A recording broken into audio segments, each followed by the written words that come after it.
Hi everyone, Engineer Pad 5290 coming to you with another project in a collection that I recently was given. This is a Union Pacific Alco S-2 Switcher number 1998.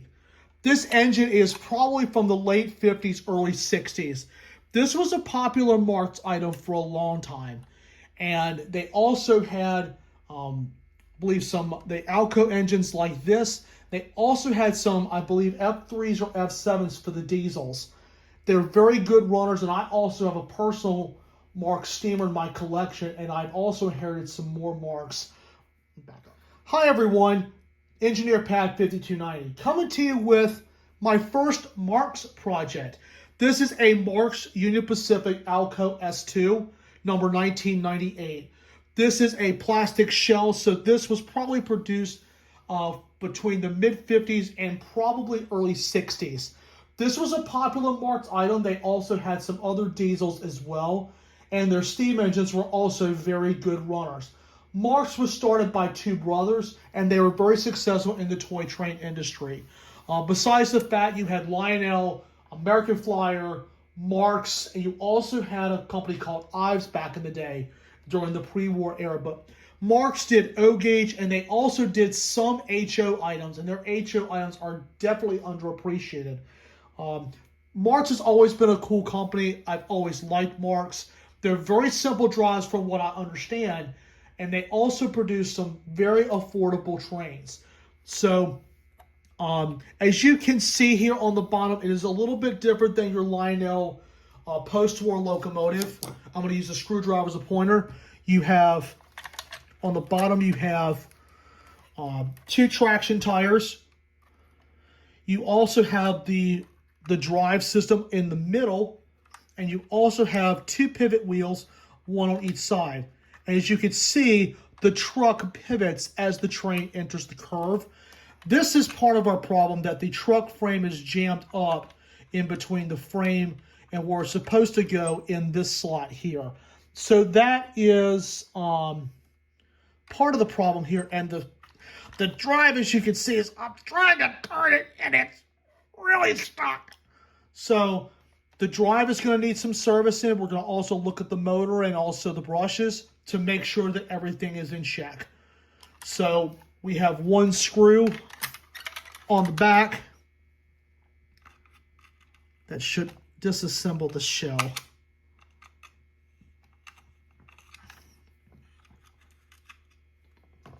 This should expose the inside of the switcher.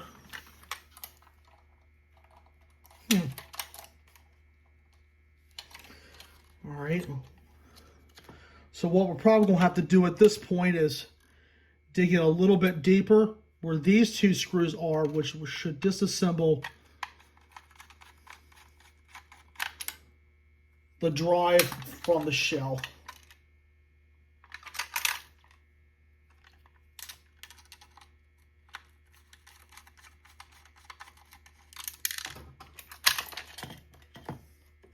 Okay, so now I just figured this out. These two screws will pull up the drive, as you see here, and this all should slide out. But this actually worked to our advantage because the truck plate was actually able to come out. And the way this goes in, you take the little ears and you slide it in between where the fuel tanks go, and that will allow the truck to pivot as it enters the curve. So that's already one problem that's fixed. So I will study this a little bit. I'm going to wash off the truck plate and get it nice and clean, and we'll be ready to put that back in when the time comes. I already do see some dirt inside the drive, which we can fix. That's not going to be a problem.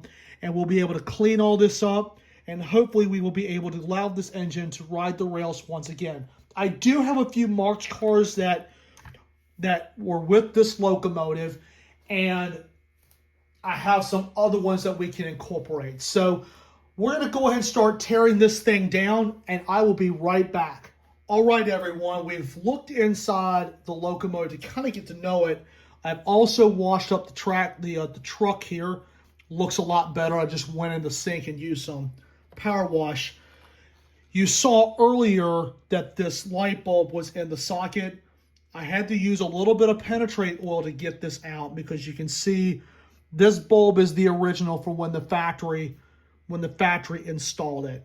I don't know if this works or not, but I can be able to test it with a transformer here in a little bit. I did put a little bit inside and was able to get it loose. And it was, you saw it was really dusty and I was able to wipe it off. But we're going to test that in a little bit. It looks like it's got a little bit of life in it. It's possible. So I'm going to look into that. So now we look inside the drive. I'm going to turn this around where you can see this. I'm going to go ahead and slide this one out as well. And I'll go ahead and wash this off camera. It is dirty on the inside, which you kind of expect after an engine that has been in the attic for years. To go over a little bit on what this locomotive has, the shell is actually riveted on and has one screw in the back to help loosen the drive out. So the shell does not come off. This is all one unit. The shell is in pretty good shape. It just needs a little dusting on it. Now on the inside, we take a look. And they've actually designed this very, very well. It's similar to a Lino post-war. You have, obviously, the drive system itself. You have the block. You have the commutator in the middle with two brushes. The brushes look pretty good. The coils for the motor. The reverser, or known as the E unit, which is right here. The light bulb socket where the light bulb goes for the front of the locomotive. And you also have 4 wheels. You have 2 with traction tires. And you also have down here a contact plate. As you can see, that is copper. Because copper is a good conductor of electricity. This will have to be cleaned because this has probably never been cleaned since it left the factory. So we can clean that up. Now the drive right now, since the plate has been taken out, the drive does not move that bad. It actually was able to turn a lot better since I took the plate out. So, but we are still going to go in, clean everything up, and be able to get this thing riding a lot better because there's a lot of dirt in there and there's a lot of old oil in it. That we'll be able to work our way up and be able to look inside where the commutator is and be able to inspect the inside.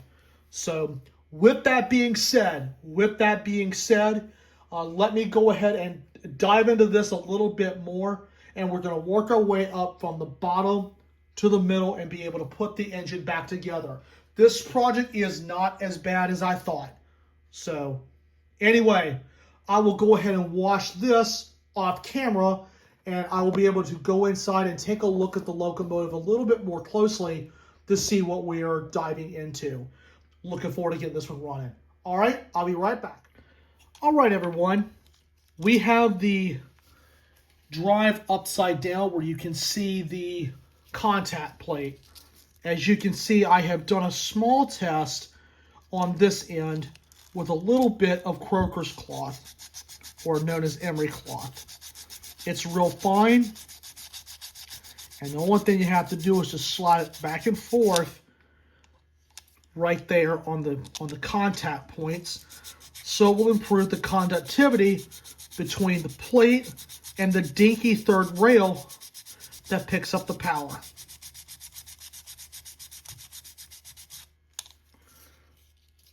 And like I said, it's real fine, so you don't have to worry about, anything that's a real abrasive on it. But that's what it looks like now. That's going to improve the conductivity there. So now we clean the wheels, but we're going to do that once we get everything powered up. The gears, you can see here the way that's all together. Let's check our wiring really quick. Our wiring actually looks okay. Everything is intact. Up here, everything looks okay. All the wires look really good, which I'm very surprised at. All right, you can see the gears are right here at the bottom. They're very easy to get to, and I really like this design And now we're going to flip the side around where you can see where the gears all come together. And this is the which I believe is the central drive gear that turns the entire drive, making the engine go. And as you can see, it is sticky. It does have some old oil in it, so some degreaser will actually be very beneficial here. Some people say you can use alcohol, but be mindful on it when it comes to plastic.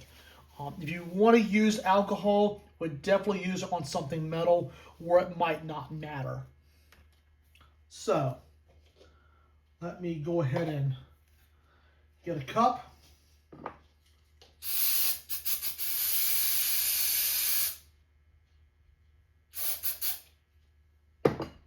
Get a cup with some degreaser. And you're also going to be using plenty of Q-tips.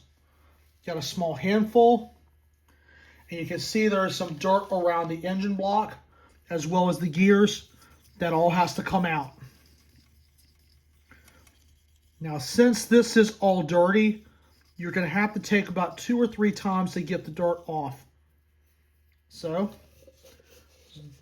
dip it into the degreaser and just clean away.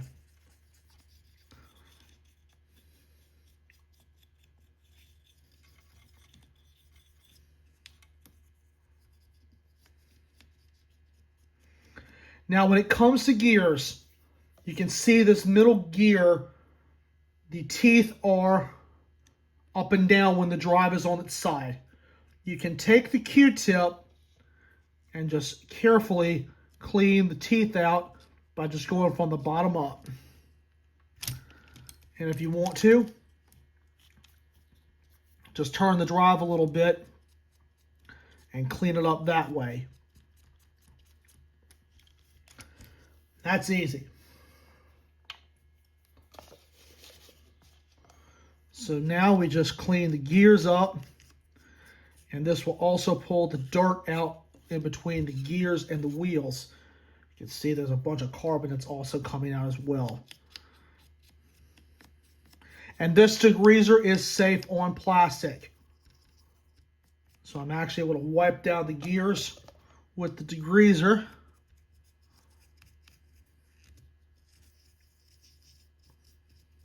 The traction tires on this thing look okay. I checked those off camera. Let's let that dry on there for just a couple of minutes. Okay. Now we look on the underside. As you can see, there is a little bit of dirt that's visible. Take a toothpick and just pull it out. Oh, this is carpet fibers. Yeah, this is no wonder why it's a little bit slow. Yep. Carpet fibers.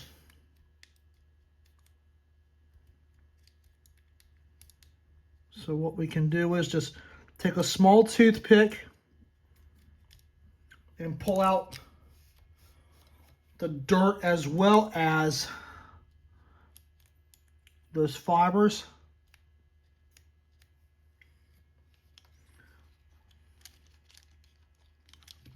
See if she'll turn a little better. Does turn a little bit better. All right. Now it's time we just put just a little bit of degreaser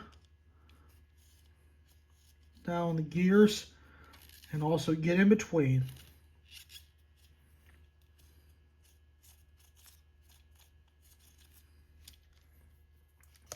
This side actually does not look that bad. Once we got the carpet fibers out of there, definitely made a little bit of a difference. Okay. There is some resistance on the drive now. So what we're going to do is we're going to add just a little bit of penetrating oil.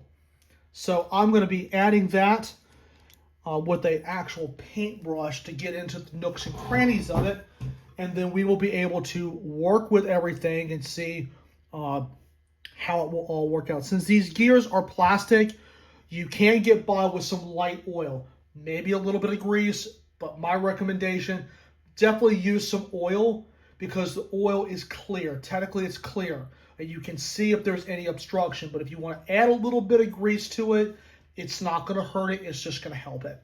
So anyway, I will go and work on this off camera for a little bit, and then we will be able to look at the armature as well as the brushes and the commutator. So anyway, I will do this off camera, and with that, I will be right back. We're close to getting this thing up and running. All right, everyone, I've done some work off camera to the locomotive. I've also polished these wheels up and got rid of a bunch of dirt and care and grease from the drive and the bearings themselves. I'm using my pliers as a pointer and got those all cleaned up. One thing I've left on there is oil, enough to get the drive freed up, at least for the time being. So with that being said, we're going to be able to look at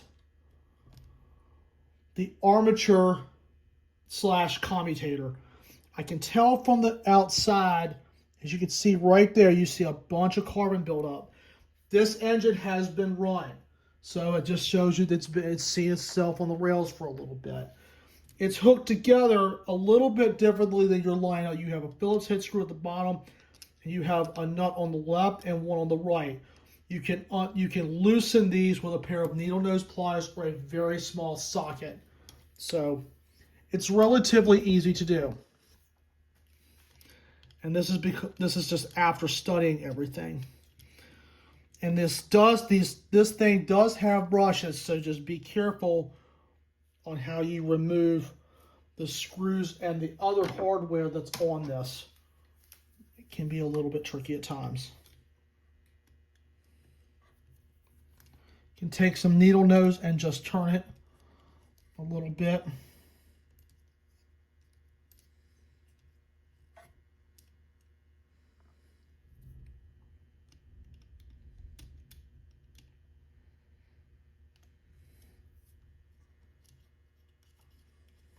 Okay.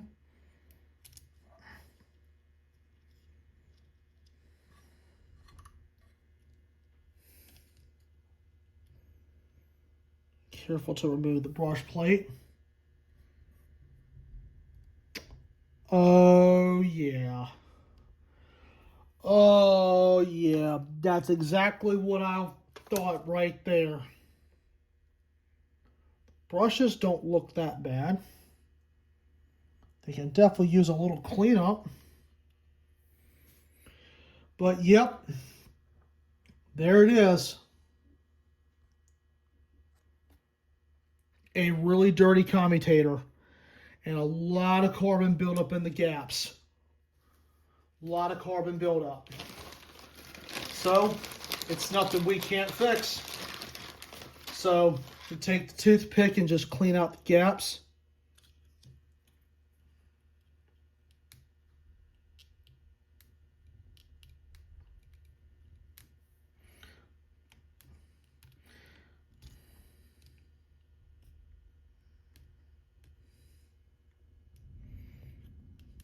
Actually, the gaps don't look that bad the more I look at it.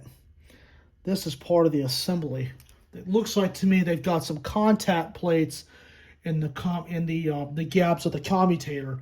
I thought it was dirt, but it's not. I did not pull very much out. So with this, you can use some electrically safe degreaser and just polish away.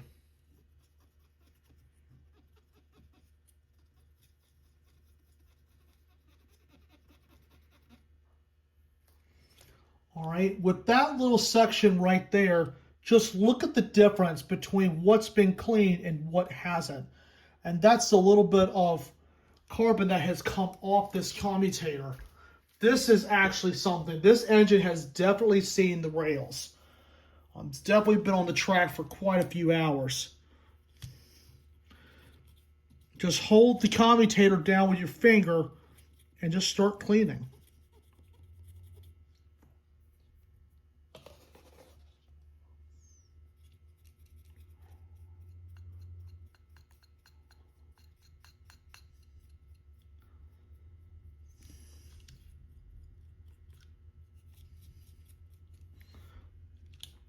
Now look at the difference. A lot of the carbon buildup is gone, And what does that tell you from an operator standpoint? Well, from an operator standpoint, when the carbon buildup is eliminated from the commutator / armature, runs a lot better because carbon buildup will decrease the efficiency of a locomotive or a powered accessory like a trolley or a hand car. And it's good to clean the commutator 2 or 3 times because you're not going to get all the carbon buildup in one single cleaning. You're going to have to go through this a couple of times because you think about it, this is carbon buildup for probably 30 or 40 years. Get in there, get it nice and cleaned up. Now she looks good. Looks a lot better. Brush plate, we're looking at it now. Looks very healthy. And be really careful with this. This is insulated cardboard. It's real thick, but do not really get this wet. Some plastic safe degreaser, like I said, will definitely help this. Get this cleaned up, and it won't hurt it. Clean that up really good. We're going to let that sit on there for a minute or two.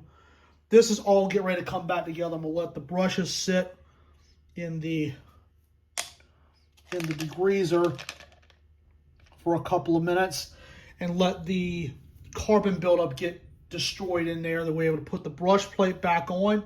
Then off camera, I'm going to clean out where the brush plate was sitting and get all that nice and cleaned up. Put the assembly back together. Then I will also check the bulb off camera. I've cleaned out the gaps on the screw base of the bulb. Hopefully this bulb still works. So anyway, I will do all of this off camera and I'll be right back. All right, everyone, our drive is back together and we're just about ready to put the light bulb in it. I would like to make sure that the light bulb does work before we put it back in the socket. That bulb was pretty hard to get out, so I was actually able to put some penetrating oil that is electrically safe and was able to get it out. I cleaned out the gaps as to clean out the screw space as mentioned earlier, and I was actually able to get it clean. Hopefully the bulb still works. So I've got a small HO transformer where we can be able to test that bulb. I got the threads all cleaned out on it, but using a little bit of penetrating oil and a little bit of degreaser. Make sure your hands are somewhat clean. Oh. Yeah, this bulb might be dead.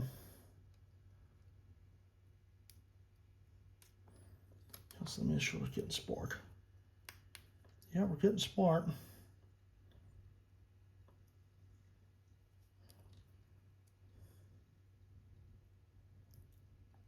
Yeah, this bulb is dead.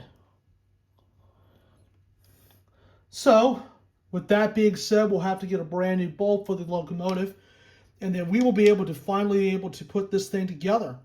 So anyway, I will go do some homework, and I'll be right back. Hi everyone, I've got everything mostly assembled back together with the exception of the light bulb. I'm actually working on getting a new light bulb for this particular locomotive. But I had this back together not only to test it, but to show you a trick with these Marx S-2 switchers. There were some issues with this locomotive, and part of it was mechanical, and part of it was just the part was on the wrong way. As you noticed earlier in the video, the front truck was not sitting correctly on the track. You're probably wondering what the deal was. As mentioned earlier, the truck pivots. As you can see, when the train enters the curve, this truck pivots. And same here. This truck was on upside down, where the box part was facing toward the bottom, whereas the thinner side was facing the other direction. So I flipped this part around and now it sits level with everything else. So that's one issue that you may come across. Now, another thing is too, make sure the screws are tight. Now this one is obviously not a factory part. It does have a little insulated washer up here. This back truck is on correctly. So whenever you check one of these switchers, you want to make sure that the truck steers perfectly, because this is the pivot point. As you can see where these little pegs go inside where the fuel tank goes, that actually is the pivot point. And I'll show you on the front again on what this is doing now. It's doing a lot better than what it was doing.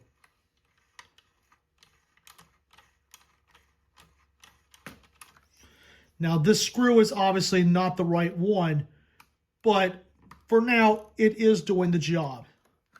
So this screw will be eventually replaced, and of course the bulb is going to get replaced anyway because that bulb is old. So with that being said, we can set it on the track, and I'll show you how level it is now.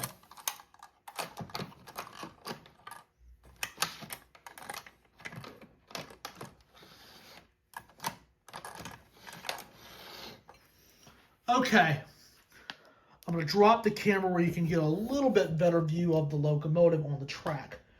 Now you see the 1998 is sitting on the track just like anything else, which is great. Now to check the gauge on these couplers, as you can see, the coupler design on Marx is a whole lot different. It was a really weird design, but it was really cool. It's almost like a little tongue-and-groove design. I have some cars to go with this locomotive, but you slide the car, those little points couple right up. To uncouple them, you push down this little tab, and it releases the car. Pretty cool.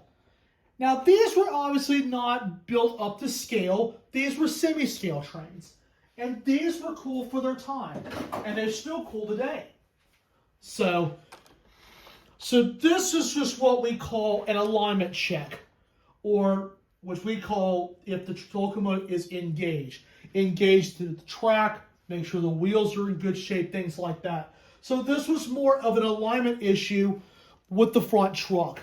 Obviously, everything was maintenance, but sometimes when you get locomotives, you have to make sure that they sit on the track correctly.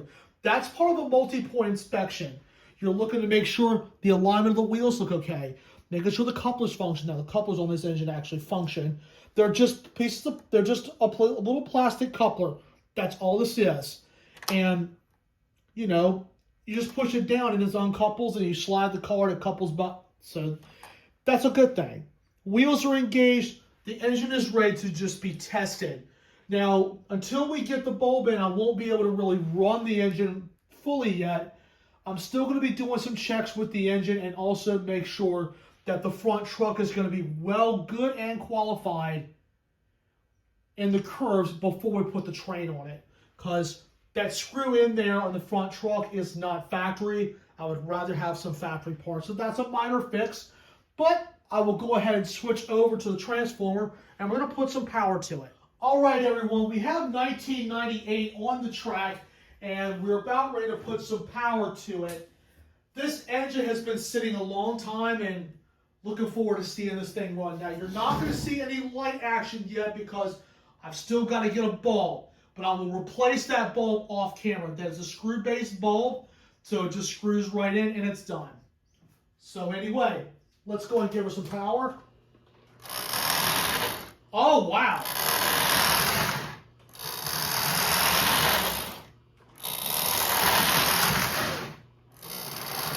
Oh, wow.